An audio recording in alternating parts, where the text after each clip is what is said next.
நீங்கள் வாழ்க்கையில வளர்ந்து கொண்டே போறதுக்கு இந்த ஒரு விஷயத்த முக்கியமா தெரிஞ்சுக்கணும். இது முழுக்க முழுக்க மாணவர்களுக்காக. 12வது முடிச்ச உடனே உங்களோட மதிப்பெண்கள் வச்சுதான் உங்களுக்கு ஒரு நல்ல காலேஜ் சீட்டு கிடைக்குது. நீங்க காலேஜில் நல்லா படிச்சு நல்ல மார்க் எடுத்தாதான் ஒரு நல்ல நிறுவனத்துல வேலை வாய்ப்பும் கிடைக்கும். இதற்கு அப்புறம் முக்கியமான ஒரு விஷயம் ஸ்கில். நீங்க ஸ்கில் இருந்தாதான் அந்த நிறுவனத்துல நீங்க ரொம்ப நாள் பாத்தீங்கன்னா இருக்க முடியும். அண்ட் உங்களுடைய வருமானமும் ஒவ்வொரு முறையும் கூடிக்கிட்டே போகும். அடிப்படையில நிறுவனங்கள் எதிர்பார்க்கக்கூடிய ஸ்கில் என்ன சார்? 2 ஸ்கில். ஒன்னு ப்ராப்ளம் சால்விங். ஒரு பிரச்சனை இருக்கு அப்படின்னா அதுக்கு ப்ராப்பரா யோசிச்சு அதுக்கான ஒரு தீர்வை கொண்டு வர்றவங்க தான் ஒரு நல்ல எம்ப்ளாயி. 2வது இருக்கக்கூடிய ஸ்கில், நம்ம என்ன படிச்சிருக்கோமோ, நிறுவனம் உங்ககிட்ட என்ன எதிர்பார்க்கிறதோ அதை தர்றதுக்கு நம்ம தயாரா இருக்கணும். நிறுவனத்துல நம்ம பயன்படுத்தின அறிவை பாத்தீங்கன்னா ப்ராப்பரா பயன்படுத்தி அவங்களுக்கு லாபத்தை உண்டாக்கணும்.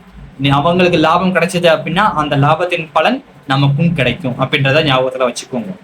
ஸோ மாணவர்களே, இந்த 2 ஸ்கில்ஸ் பாத்தீங்கன்னா நீங்க இம்ப்ரூவ் பண்ணுங்க. ஒன்னு நல்லா ஞாபகம் வச்சுக்கோங்க, உங்களோட மதிப்பெண்களும் முக்கியம், உங்களோட ஸ்கில்லும் முக்கியம். மதிப்பெண்கள் அப்படின்றது உங்களோட என்ட்ரி டிக்கெட். உங்களோட ஸ்கில் தான் உங்களை சஸ்டெயின் ஆகக்கூடிய ஒரு விஷயம். ஸோ மைண்ட்ல வச்சுக்கோங்க.